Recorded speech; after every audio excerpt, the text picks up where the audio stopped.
Gipangunahan ni Bangsamoro Autonomous Region in Muslim Mindanao kon BARM Chief Minister Ahod Ibrahim ang groundbreaking ceremony sa tukuron nga Libungan Torreta Bridge sa Pigkawayan, Cotabato Province kagahapon Huwebes, Nobyembre 23. Ang seremonya usa ka minungdanon alang sa komunidad kay ang tulay ang magkonekta sa Pigkawayan sa North Cotabato ug Kabuntalan sa Maguindanao del Norte.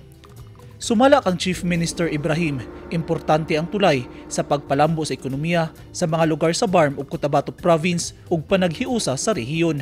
May ganoon niya mga infrastructure na miracle pa mo inshallah makakalulot siya sa kanu inshallah.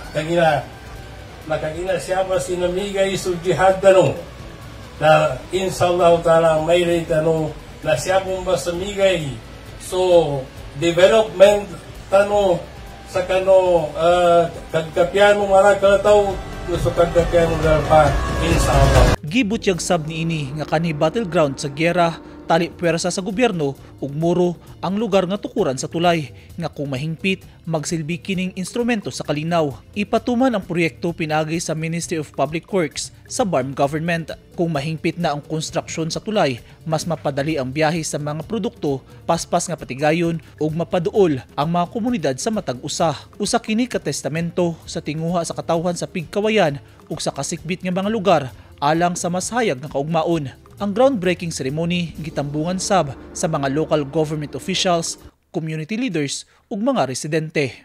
Eugene Hinutan, Newsline Philippines. Stay safe